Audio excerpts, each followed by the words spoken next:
Wikus, welkom. Ons ek en jy chat altyd so lekker. Hierdie keer druk ons bietjie rekord. So vertel ons 'n bietjie waar kom jy vandaan? Hoe lyk die boerdery? Kom ons pak dit 'n bietjie uit. Ek bly in Bloemfontein. Ek is bestuurder van Alta Genetics in Suid-Afrika. En dan het ek die voorreg om saam met Lexie op Homesdale met die Afrikaners en die Angus te werk. So ons is al 7 jaar besig van Mei 2019 af. So ons is al 'n paar seisoene saam deur en baie geleer en gesien wat die Afrikaner en die Angus kan doen. So pak daai uit. Weet wat het jy as jy nou terugkyk 7 jaar en ek wil daarop primêr fokus. Wat het jou verras? Wat het jou uitgevang? Ek wil sê wat was 'n goeie verrassing, wat was nie 'n goeie verrassing nie. Jy weet en ek wil sê die pad vorentoe veral nou met die lig van jy weet 'n back and close en al die lekker dinge. Ek dink Jacques verder terug, ek dink aan ons almal se families, in landboufamilies is daar iemand het met Afrikaner beeste geboer in jou familie en iewers op 'n plaas is daar 'n plek waar daar koeie gemelk is. En ek het op 'n melkplaas groot geword, my oupa grootjie het Afrikaners gehad en aan die ander kant van my familie ook. So in ons almal se families is daar Afrikaner beeste, maar later mense het nie baie met hulle te doen gehad nie, want min mense boer met hulle. So die lekker ding vir my is om met hulle te kon werk en te sien dat dit eintlik nog beter is as mens lank terug het ek Prof Bonsma se boek gelees en gesien hoekom hy die Afrikaner gebruik het om die Bonsmara te teel. En dan werk jy met hulle en dan sien jy hoe al hierdie goeters, hulle is so gehard, hulle velle is dik. Die Bonsmara ouens, daar's Afrikaner DNA nie. Ek hoop hulle gaan nou weet.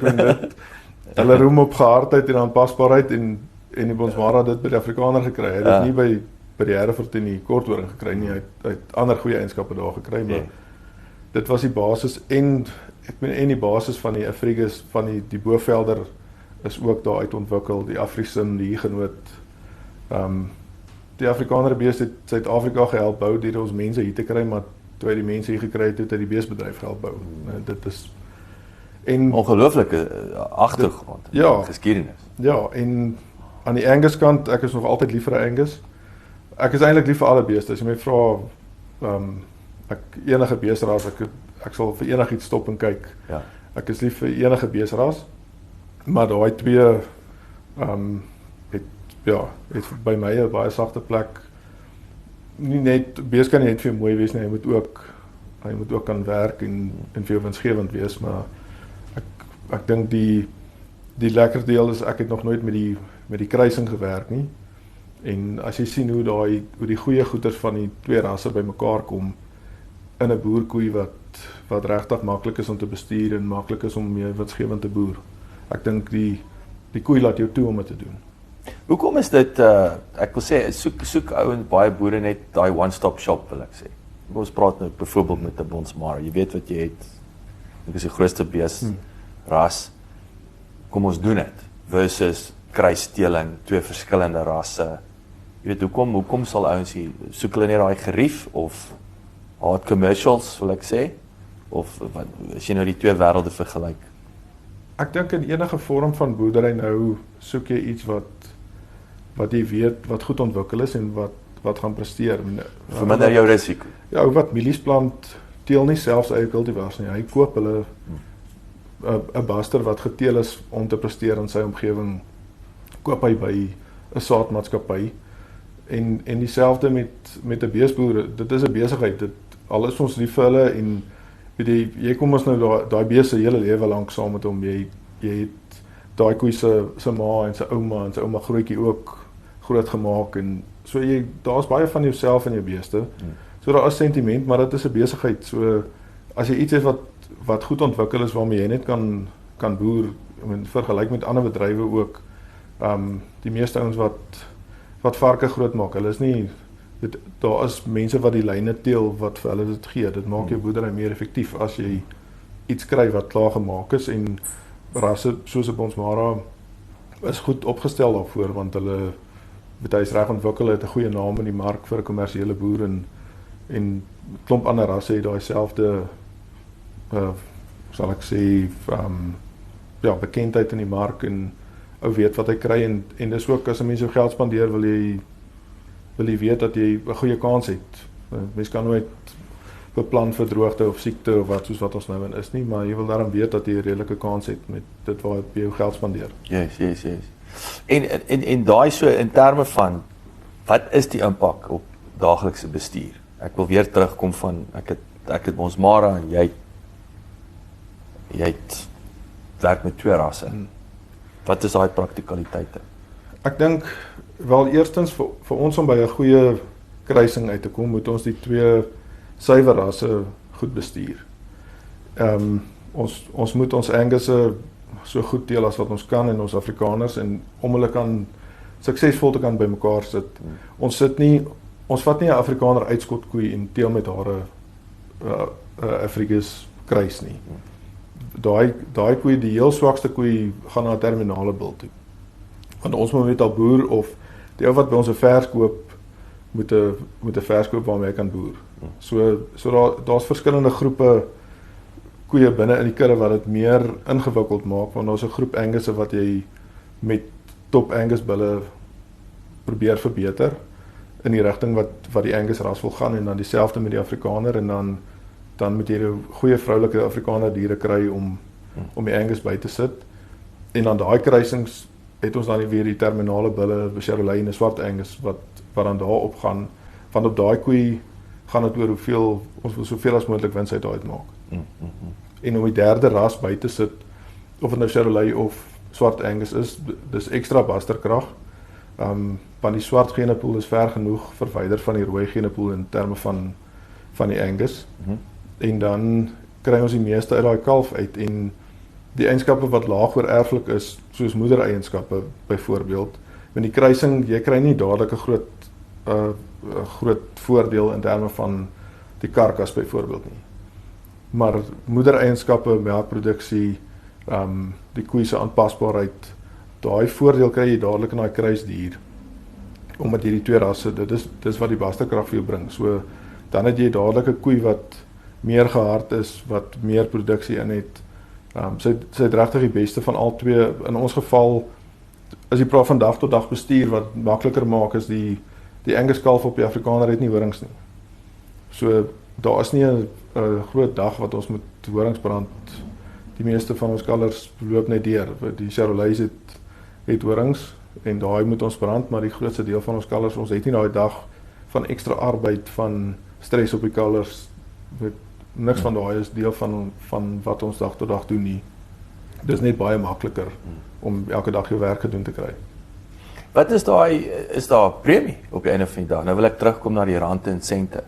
Wat is daai, want ek speel nou duiwels advokaat, so jy werk 'n bietjie harder. As jy met 2 rasse versus 1. Wat is daai natuurlik kom terug na Alexie se punt toe, passie. Jy moet geniet. So obviously ons gaan nie daai ignoreer nie, dit speel 'n rol. Maar as ons nou net rand en sent praat, hierdie ekstra moeite. Ek dink dit is redelik maklik om as jy grond en koeie het, kan jy speenkalvers en uitskot koeie verkoop.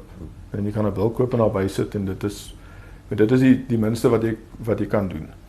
As jy die ekstra moeite wil doen soos wat ons doen, dan is daar geleentheid vir jou om waarde toe te voeg.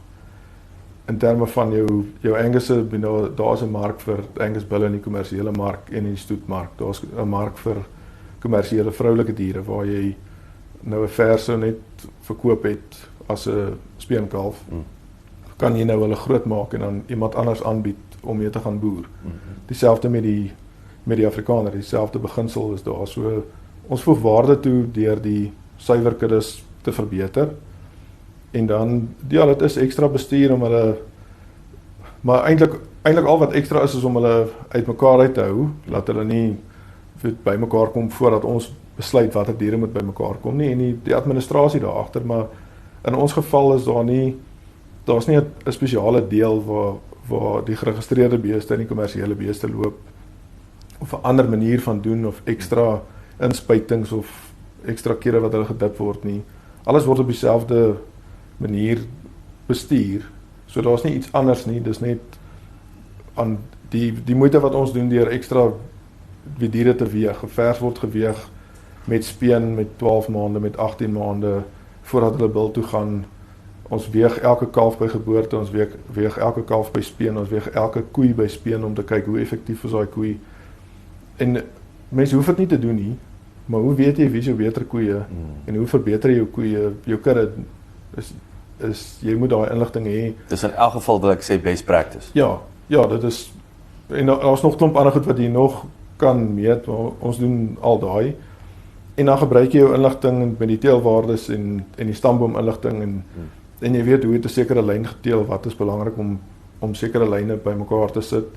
En dan het jy ook daai agtergrond wanneer jy die kruisdier maak om dan die beste daar uit te kry, want dit is waar jy wil kom, as jy wil die beste van die Angus en die Afrikaner bymekaar sit om dan die kommersiële dier te maak wat regtig gaan presteer.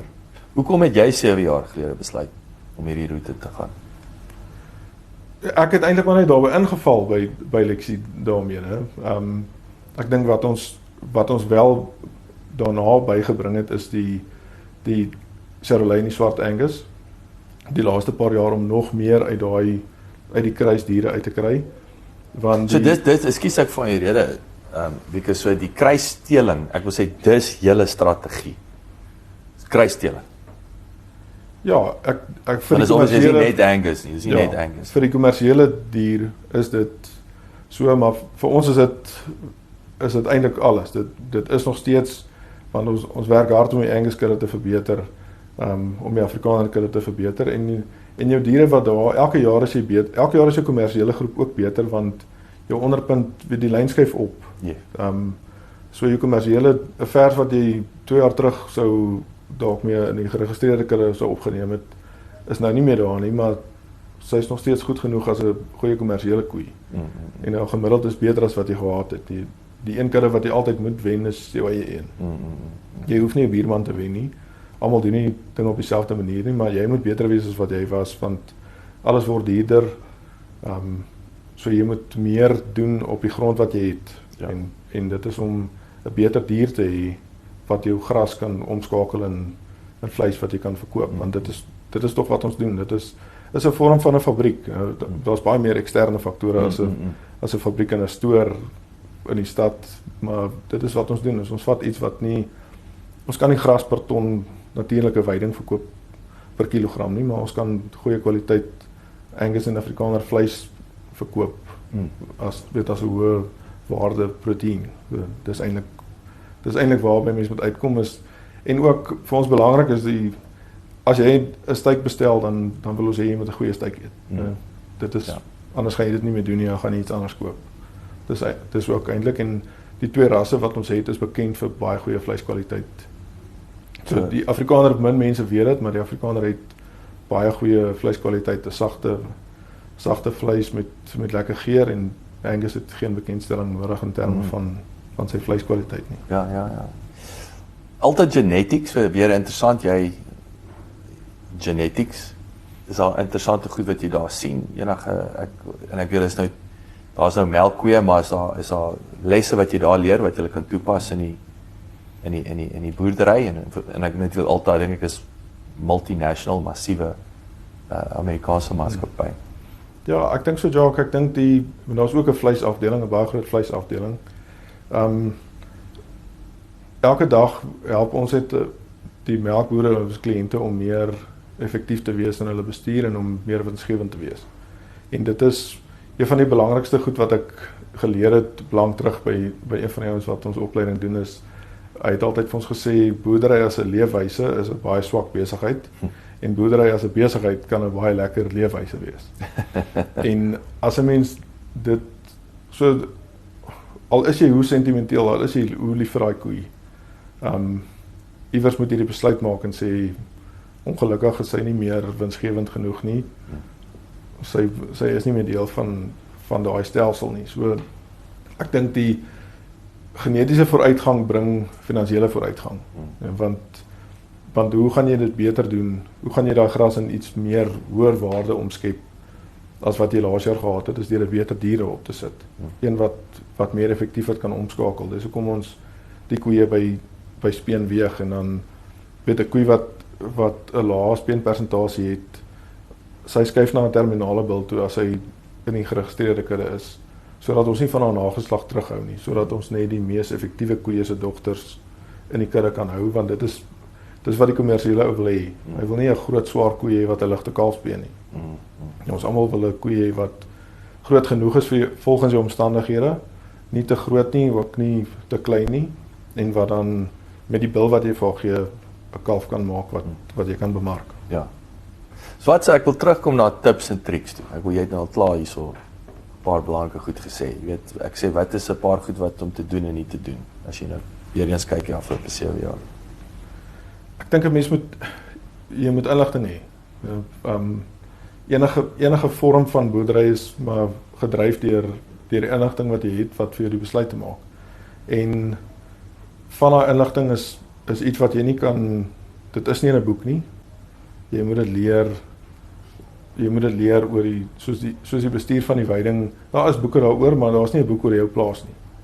Soos Lexie gesê het, jy moet luister vir die beeste. Dit is nie 'n ding wat jy kan Google nie. Ja, so daai leer ek by haar en dan jy gebruik dit en dan vat jy die inligting wat jy het oor wat het hierdie koei se kalvers geweeg elke jaar na jaar, of hou ons haar dogters terug, of sy gee vir ons goed genoeg verse wat ons hou, of nee, daar's elke keer 'n fout, of elke keer dink jy sy gaan bietjie beter doen as sy doen nie. So ek dink die beste ding is jy moet soveel inligting insamel as wat jy kan, maar dan moet jy dit ook gebruik. Dit help nie jy het boeke en blaars en Excel files vol inligting en jy kan nie iets daarmee doen nie, want jy moet tog iets meet wat jy kan sê, dit moet 'n syfer wees waarmee jy 'n besluit kan neem in jou volgende dekseisoen, of wanneer jy verse selekteer, wanneer jy besluit om 'n bil terug te hou wat jy in die mark gaan aanbied vir 'n kommersiële boer. So ek dink jy moet die natuur, wat die natuur vir jou gee en wat jy daar kan leer gebruik en dit kombineer met die syfers, en daar's baie tegnologie, daar's genomiese toetsing, daar's navorsing wat wys die kinders wat hulle diere genomies toets en daarvolgens selekteer, vorder 'n bietjie vinniger, want die beperkende faktor met beesboerdery is maar die generasieinterval. En jy moet so lank wag. Met ander spesies, hoenders, varke, skape, dit gaan baie vinniger. Met beeste vat dit langer, maar as jy gouer daai inligting het, kan jy gouer 'n besluit maak oor moet ek hierdie dier hou of moet ek aanbeweeg van hom af en weet hom kommersieel maak of op die speenkalfslorie laai. En elke jaar hopelik doen jy beter as wat jy die vorige jaar gedoen het. Ja. Hoe lyk wat is die sagte ware beskik? Wat gebruik jy eens? Of is daar partye wat is nog steeds op 'n spreadsheet, of hoe meet hulle die hele proses? En wat is best practice? Daar is kudde bestuurprogramme. In vleisbeeste nie so gespesialiseerd soos in melkbeeste nie. 'n Melkboer het elke dag, elke koei 2 keer of 3 keer voor hom verby en elke keer word daar inligting ingesamel. Ja. In 'n vleisbeesboerdery is dit is nie moontlik om elke dag iets te meet op hulle nie. Maar daar is daai bestuurprogramme en dan is daar die teelersgenootskappe, die teelwaardes wat van stamboek afkom. So al daai goeders saam. Ek dink dis nooit net een nie. En jy kan ook nie net, jy moet jou eie gewigte vat en kyk wat op jou plaas gebeur het, saam met die teelwaardes kyk. Mens kan nie, jy kan hulle nie op papier teel nie, maar jy kan hulle ook nie net teel sonder om te weeg en te meet nie. Ek dink die beste is maar om alles saam te doen en om 'n program te hê waar jy kan inligting uitkry. Ek dink dit is as jy wil 'n opsomming trek van hierdie jaar se bilkalvers of weet per bil. Ek hou daarvan om te kyk na hoe het hulle gedoen per bil, wat was die verskil in speengewigte en ook later dan hoe het 'n bil se dogters gedoen om te kyk hoe lyk sy, hoe draai melk oor na sy dogters toe. Ja. Dan daar is duidelike verskille. Jy kan sien hierdie bil se dogters se kalvers is swaarder, hulle lyk beter en dis omdat hulle beter eiers het en meer melk het. Ja. Wat so ek wil terugkom na rand en sent toe. Jy weet so in terme van kan jy bedrag deel? Jy weet wat jy uitgesny het daai karkas uit in terme van 'n voerkraal. Hoe lyk die voerkraal se terugvoer? Die voerkraal wat ons probeer doen is om vir hulle 'n goeie aanbieding te maak. En ek dink jy daar's verby van dae op met jou trok. Ja, sommer net stuur en maar net wat jy het. En dit in elke seisoen het jy maar 'n kalf wat seer gekry het of wat en ons hou hom terug. Ons bied hom nie daaraan nie. Ons wil graag vir hulle 'n goeie produk aanbied. So die meeste van ons, die grootste deel is Angus kalvers. En dan daarna Afrikaner Angus kruise en dan hierdie jaar het ons eerste groep by wat 'n Charolais kruis uit 'n Afrikaner Angus koe is en 'n swart Angus kruis is wat daar uit is. Nou die Angus ons het daar's die geleentheid om 'n premie te kry daarvoor. So daar is voerkrale wat vir Angus beef 'n premie aanbied. So ons probeer altyd eers dit reg kry met daai groep kalvers. En dan die ander wat net 'n kruiskalf is, wat is jou kompetisie daar in die mark is? Hy moet gesond wees en hy moet lyk of hy kan groeipotensiaal hê. Die aankoper, as die kraal nie tevrede is nie, dan stuur hulle dit vir hom terug. So ons probeer 'n goeie aanbod maak wat ons dis maar elke jaar jou koeie verbeter sodat jy 'n beter produk kan lewer en met verlede jaar se aankopers het ons met 'n nuwe voerkraal begin besigheid doen. Almal kan nie altyd vir die prys gee. Daar's mos maar elke jaar 'n verskillende prys, maar ons probeer ook 'n goeie verhouding met hulle almal opbou en een jaar kan 'n ou nie heeltemal by die prys kom nie, maar hy sê oor die volgende jaar is ek stel nog steeds belang want ek het al by jou gekoop en ek was baie tevrede. So ek dink jou aanbod is belangrik. Dis nie net meer wie soos hulle vat dit of los dit nie. Maar dis harde werk om hulle tot daar te kry en dan 'n eenvormige groep aan te bied want die voerkraal het 'n groot stelsel en daar's duisende diere daar. So as jy 'n eenvormige groep kan aanbied, is dit makliker vir hom om daai groep te bestuur as wat daar nou 'n grootte en 'n kleintjie en een wat hy nou maar vat omdat hy die res vat of om die vrag vol te maak of daai ons probeer dit vermy. Ek dink elke plaas het maar daai en ons verkoop hulle maar later maar daai aanbod wat daarmee kom, dis jou advertensie. Verlede jaar was ons gelukkig om van 'n voerkraal 'n oproep te kry toe die kalvers daar aankom. En sê tot op hede vir daai seisoen was dit een van die mooiste groepe wat hulle gekry het. So okay. Dan voel mense goed en dis harde werk en dan is die werk om dit weer te doen. Jy kan nie daar stop nie. But the proof is in the pudding en jy het daai oproep gekry. Ja, daarvoor is 'n mens dankbaar en dan is jy ook gemotiveer om nog beter te doen. Is daar in terme van kollegas, weet wie doen dit nog wat julle doen? Ek dink daar's 'n groot klomp teelers wat die laaste tyd daai geleentheid raak sien. Ouens kruis met Afrikaners met Sussex, hulle kruis met ook Rooi Angus, Simmentaler. Dis die ander stoetteelers of geregistreerde ouens wat ook nou daai geleentheid raak sien. En veral in die dele waar dit meer suurveld is, doen daai Afrikaner kruisdier beter as baie suiwer rasse daar. So ek dink meer mense sien daai geleentheid en ons kan vir 'n ou wys want ons het hulle op die grond. Ons gaan hulle oor 2 maande van ons hulle bemark. Ons het die Afrikaner Angus kruiskoei met die Charolais kalf of die swart kalf of die Rooi Angus kalf en daai ek kan vir jou wys wat ons op die grond het. Dis nie net 'n idee van dit word al meer as 30 jaar op Homesdale gedoen. Ja. En dit sal nie vir 30 jaar hou as dit nie werk nie. Ek dink net wat ons maar nog net probeer het is om meer terminale bulle in te kry. En binne die ras ook, soos as ons na swart Angus bulle kyk, dan kyk ons nie na bulle wat ons noodwendig sou gebruik het om vroulike diere te teel nie. Ons kyk na nog meer groei, want dis wat ons daar wil uit hê. Ons weet nog steeds die kalf gaan maklik uitkom en hy gaan die horings hê nie, maar 'n mens kan mos met genetika so spesifiek wees. Jy jy kan kry wat jy wil hê, veral in die Angus ras wat 'n baie groot genepool het, kan jy regtig die bil kry wat jy nodig het.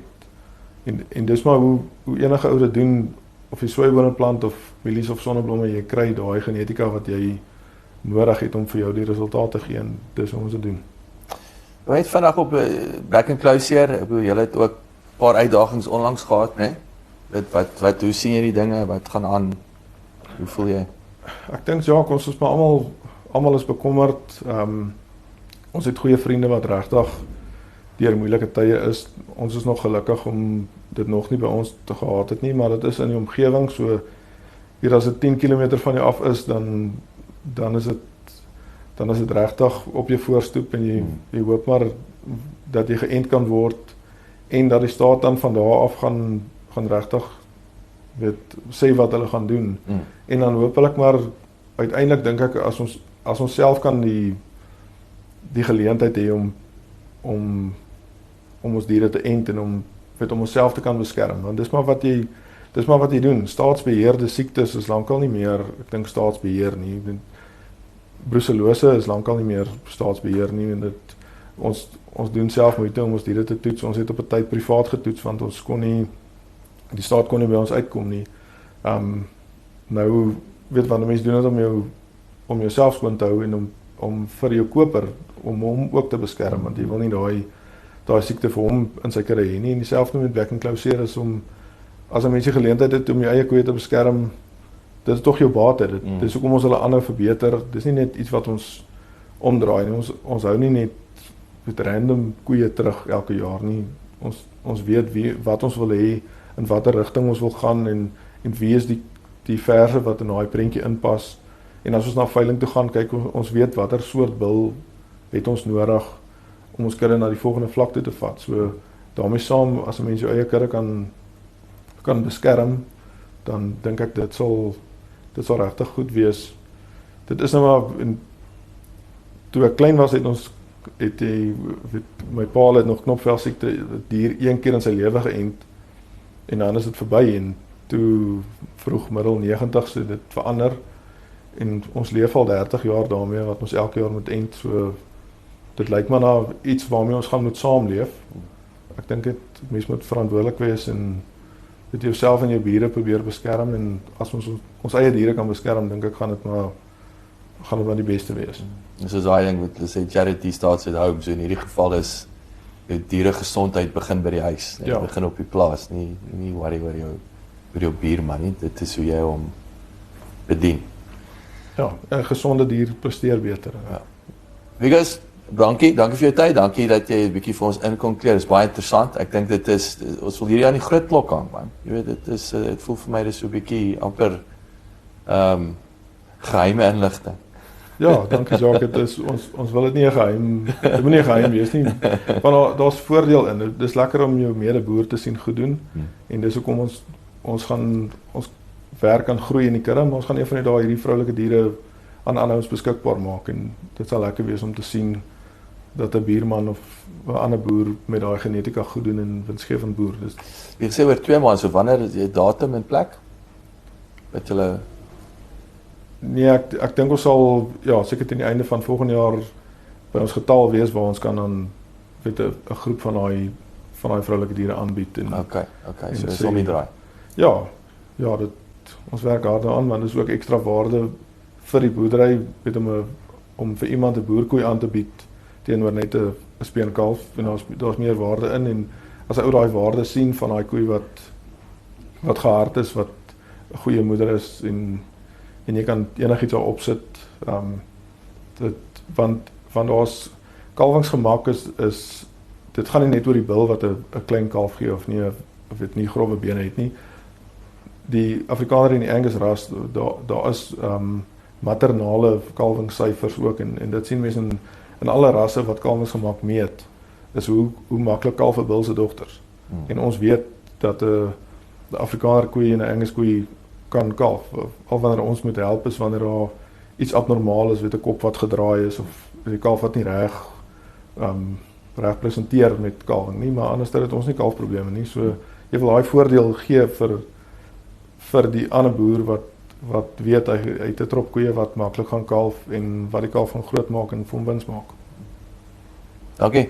Dankie Jacques. Sterkte. Ek hoop dit gaan goed. Baie dankie.